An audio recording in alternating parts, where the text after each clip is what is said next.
Il existe un animal qui, selon le père Pio, n'apparaît jamais par hasard dans une maison. Quand il se manifeste, ce n'est pas une coïncidence. C'est que quelqu'un, au ciel, essaie de te parler en ce moment. Ne détourne pas ton attention, car il ne s'agit pas de simple curiosité, mais de quelque chose de bien plus profond.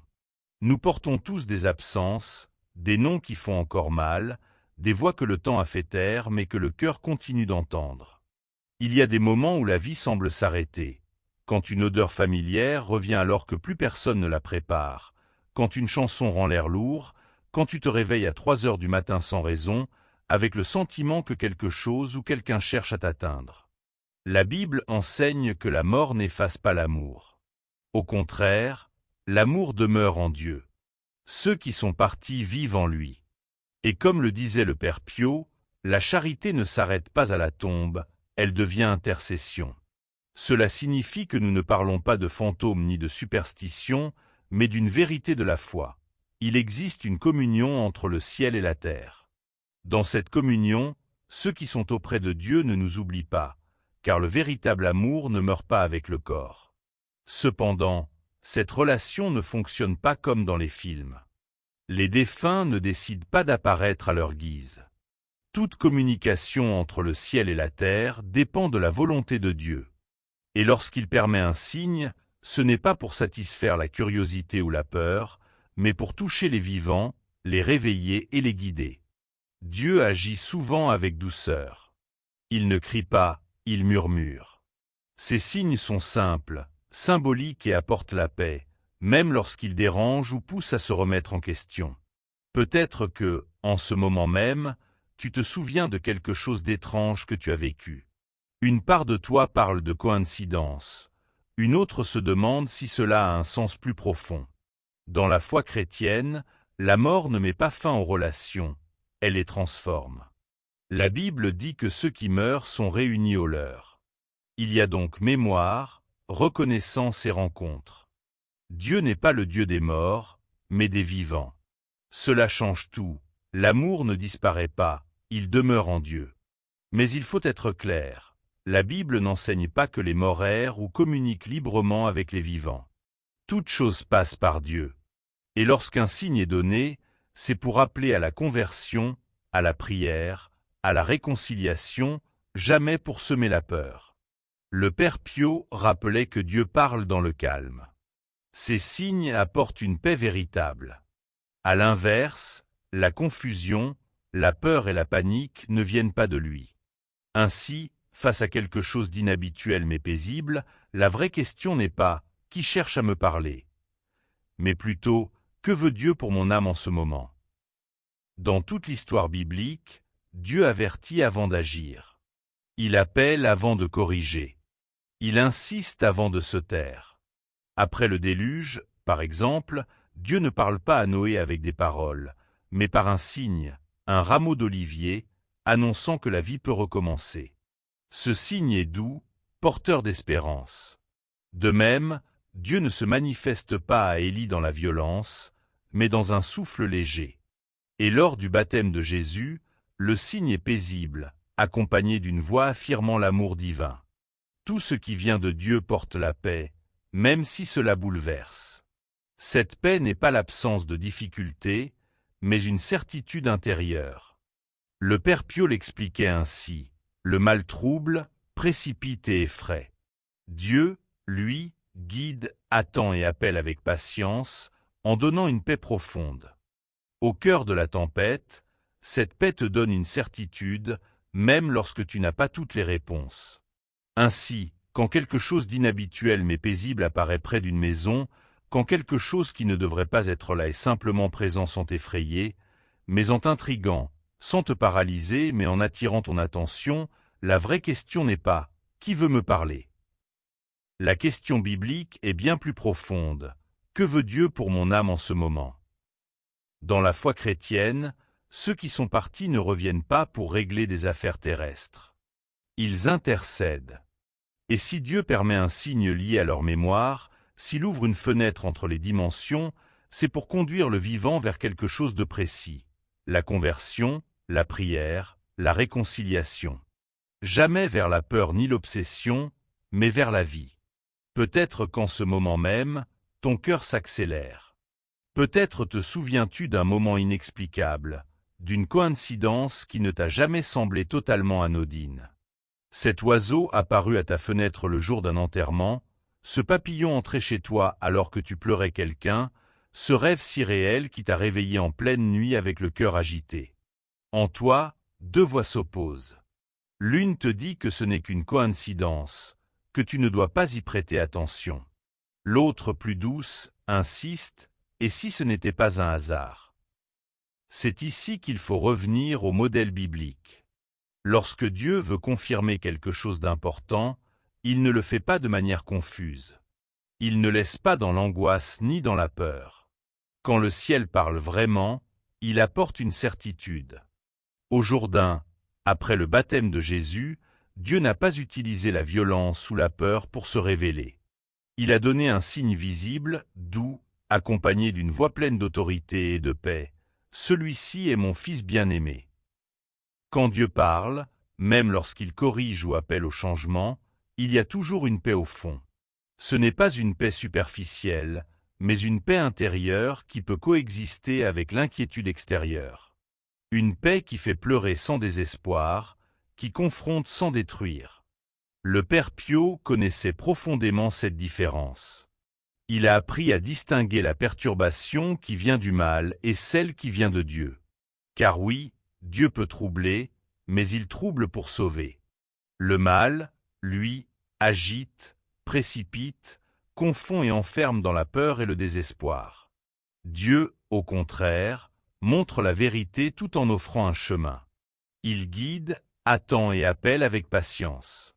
C'est pourquoi, quand quelque chose d'inhabituel apparaît dans ta vie, ne te précipite pas pour l'interpréter. Ne tire pas de conclusions hâtives et ne tombe pas dans l'obsession de comprendre. La bonne question n'est pas « que veut dire ce signe venant d'un défunt ?» mais « que veut Dieu pour mon âme en ce moment ?» Car peut-être que ce signe ne parle pas de celui qui est parti, mais de toi qui es resté. De ta foi affaiblie, de ta prière abandonnée, de ta culpabilité cachée ou d'une réconciliation repoussée. Une fois que tu comprends cela, tu peux aller plus loin. Le Père Pio enseignait aussi ce qu'il faut faire face à ces signes. Sa réponse était toujours la même. Il existe une arme spirituelle qui apporte clarté, protection et paix, même dans le chaos. Le rosaire, non comme une répétition mécanique, mais comme une prière sincère, capable de relier ton cœur à Dieu. Si tu ressens que quelque chose t'interpelle en ce moment, si ton esprit s'est éveillé, prends cela au sérieux. Peut-être que ton cœur est agité parce qu'un souvenir est revenu. Un nom qui fait encore mal, une présence que tu cherches dans le silence. Il arrive des moments où tu sens que quelque chose essaie de te rejoindre, sans savoir si c'est réel ou simplement ton esprit. Et c'est précisément là que se trouve le point essentiel. Ce que tu ressens n'est peut-être pas un abandon, mais une invitation. Écoute bien et laisse ces paroles entrer profondément en toi. La Bible avertit avec une clarté tranchante. Aujourd'hui, si tu entends sa voix, n'endurcis pas ton cœur et n'éteins pas l'esprit. Qu'est-ce que cela signifie? Cela veut dire qu'il est possible d'ignorer. Il est possible de continuer à vivre comme si rien ne s'était passé. Il est possible d'appeler coïncidence ce que le ciel a donné comme dernier avertissement. Il est possible de fermer ses oreilles spirituelles jusqu'à ne plus rien entendre. Mais toute l'Écriture montre une réalité redoutable. Quand Dieu cesse d'appeler, quand le ciel se tait, ce silence est le jugement le plus dur pour une âme. Ce n'est pas le silence de celui qui abandonne, mais celui de celui qui respecte ton choix. Pense au Pharaon. Chaque plaie était un avertissement, chaque signe une opportunité. Chaque jugement était une invitation déguisée. Change, il est encore temps. Mais il a endurci son cœur encore et encore, jusqu'au moment où il est dit que Dieu lui-même a endurci son cœur. Cela signifie qu'il arrive un point où Dieu cesse d'insister. Un point où le ciel respecte la décision de l'homme. Et cela devient la pire des situations. Car le silence de Dieu n'est pas la paix, c'est une sentence. Le Père Pio disait une chose profonde. Tant que Dieu te dérange, il y a encore de l'espérance. Tant qu'il te confronte et te secoue, réjouis-toi, car cela signifie qu'il ne t'a pas abandonné. Mais le jour où tu peux vivre loin de Dieu sans remords, pécher sans être troublé, ignorer sa voix sans rien ressentir, alors ce jour-là, il faut s'inquiéter.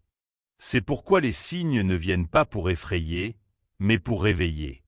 Ils ne viennent pas pour tourmenter, mais pour sauver. Peut-être que l'avertissement n'a pas été un animal. Peut-être a-t-il pris la forme d'une perte soudaine, d'une maladie inattendue, d'une peur qui t'a fait réfléchir, ou d'un rêve si réel qu'il t'a bouleversé. Dieu continue de parler de 1000 manières, mais il respecte aussi le silence que nous choisissons. Maintenant que tu comprends cela, tu peux saisir le sens du signe dont parlait le Père Pio. Dans toute la Bible, un symbole revient souvent, lié à la paix, au retour et à la réconciliation. Un signe doux, qui ne force rien, qui apparaît et revient avec calme. La colombe. Mais il faut être clair, il ne s'agit pas de magie ni de superstition. Ce n'est pas une transformation des morts, ni un présage mystérieux. C'est un symbole biblique, utilisé par Dieu lui-même. Après le déluge, c'est une colombe qui annonce à Noé que la vie peut recommencer. Au baptême de Jésus, l'Esprit Saint descend sous forme de colombe. La colombe apparaît comme un signe d'espérance. Il est encore temps, le chemin est encore ouvert. Selon le Père Pio, lorsqu'une colombe apparaît de manière inhabituelle près d'une maison, qu'elle insiste, qu'elle revient sans raison apparente, il ne s'agit pas d'un défunt, mais d'un langage symbolique que Dieu utilise pour appeler. Cela s'inscrit dans la communion des saints.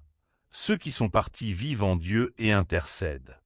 Et si un signe est permis, c'est une réponse divine, pas une errance des morts. Peut-être que ce message ne concerne pas ceux qui sont partis, mais toi qui es encore là. Ta foi affaiblie, ta prière abandonnée, une faute non reconnue, une réconciliation repoussée. Il est plus facile d'ignorer, plus confortable de parler de coïncidence. Mais ce que Dieu veut toucher en toi demande du courage. Si un signe t'a marqué, ne te précipite pas dans des interprétations. Ne tombe pas dans l'obsession. Pose plutôt la vraie question, « Mon Dieu, que veux-tu changer en moi maintenant ?» Peut-être que ce n'est pas lié au passé, mais à ton avenir, à la vie que tu peux encore vivre, à la paix que tu peux encore recevoir. Mais cela demande une réponse concrète.